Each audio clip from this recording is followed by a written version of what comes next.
I had to clarify some things. I think the general public really doesn't understand the complexities of a vessel. Maybe we could dive into some of those questions that I know I had. I mean, it looked like the power went out at some point. You'd wonder, is there a backup generator? And if so, was there enough time to make sure that this ship did not collide into the bridge? Can you walk us through that? Yeah, so we all saw the power outage, and then we saw several attempts to regain power. But there's a lot going on there within the ship at that time. So yeah, the emergency generator would have been starting to come online. It senses the dead boss and starts to come on and connect itself.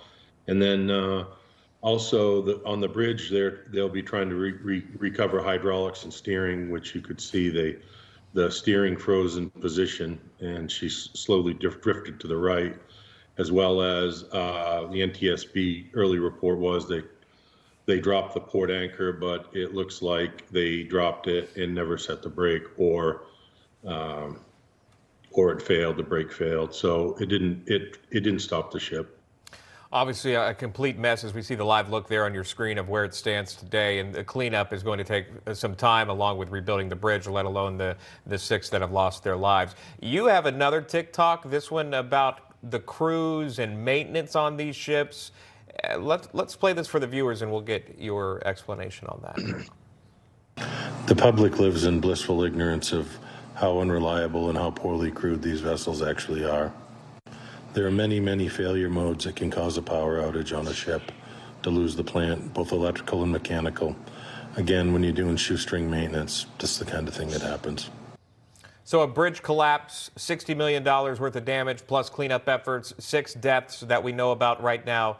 And then with your expertise, do you believe, Ben, that this is an accident?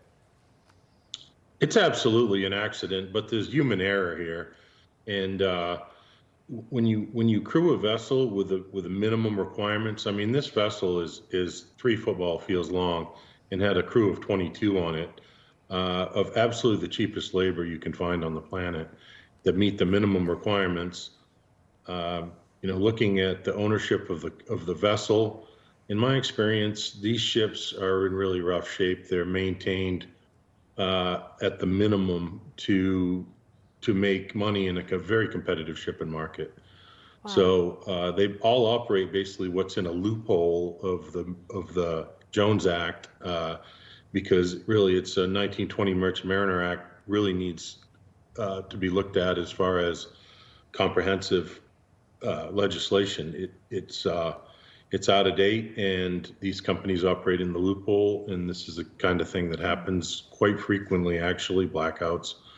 This case, it happened to be lined up with a bridge, and people lost their lives. It was tragic. Yeah, indeed. So again, user error and truly an accident, according to your analysis. But the fact that they hit right on with the column of the bridge, could that have been avoided at any way, maybe bringing in some additional tugboats last minute? So I'm not a mate, and it's not my area of expertise, to be honest, but a lot of my colleagues are mates, and it's quite common after the traffic separation scheme, the tugs would leave. But to me, this is all about not having the blackout. There's so many safety systems and so many things have failed to get to there. Reliability has to be proactive. A tugboat may have saved the ship, but a lot of people say probably not.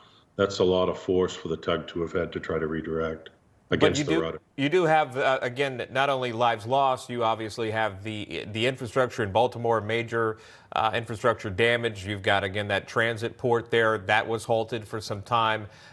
Who should be responsible for this financially? Is it the shipping company?